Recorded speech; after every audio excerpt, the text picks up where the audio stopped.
षड्यंत्र रचते हैं या कोई गंभीर बीमारी आपके शरीर को खोखला कर रही है?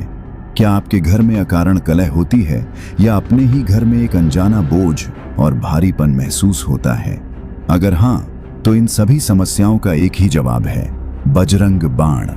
इसकी रचना स्वयं तुलसीदास जी ने तब की थी जब एक तांत्रिक ने उन पर मारण तंत्र विद्या का प्रयोग कर प्रहार किया और इससे उनके शरीर पर असहनीय पीड़ा देने वाले अनगिनत फोरे निकल आए। आइए जानते हैं पूरी कथा। यह उस समय की बात है जब गोस्वामी तुलसीदास जी द्वारा रचित श्री रामचरितमानस की कीर्ति सूर्य के प्रकाश की भांति चारों दिशाओं में फैल रही थी। भक्ति की इस लहर ने जहां लाखों हृदयों को पवित्र किया, वहीं इसने तंत्र की अंधेरी गलियों में बैठे एक अघोरी के अहंकार को भी चुनौती दे दी।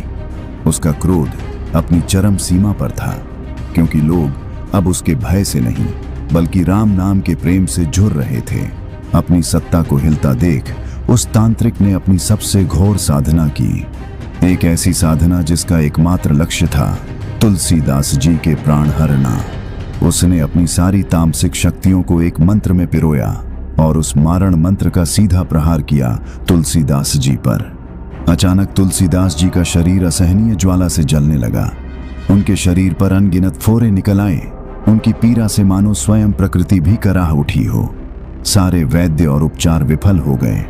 जब मृत्यु निश्चित जान पड़ी, तब तुलसीदास जी को अपने आराध्य संकट मोचन हनुमान की याद आई। पर इस बार उन्होंने शांति की नहीं बल्कि रक्षा की गुहार लगाई। यह एक भक्त की नहीं, एक योद्धा की पुकार थी।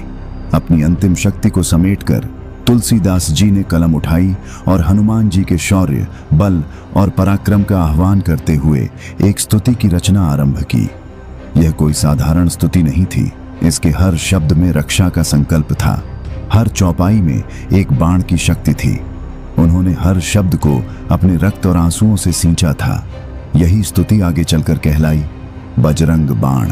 जैसे ही तुलसीदास जी ने इसका पाठ पूरा किया, आकाश में एक तीव्र गर्जना हुई और उनकी कुटिया में स्वयं पवन पुत्र हनुमान एक दिव्य प्रकाश के साथ प्रकट हुए। उनके मात्र प्रकट होने से ही तांत्रिक की भेजी हुई सारी नकारात्मक ऊर्जा भस्म हो गई। हनुमान जी ने तुलसीदास जी के मस्तक पर अपना हाथ रखा और उसी क्षण उनके शरीर के सारे फोरे और पीड़ा ऐसे विलीन हो गए जैसे कभी थे ही नहीं। लेकिन हनुमान जी यहीं नहीं रुके। उनका क्रोध उस तांत्रिक पर था जिसने राम भक्त को कष्ट देने का दुस्साहस किया था। बजरंग बाण की ऊर्जा ने हनुमान जी को दिशा दिखाई और वे उस अघोरी की गुफा में पहुंचे। उन्हें देखते ही तांत्रिक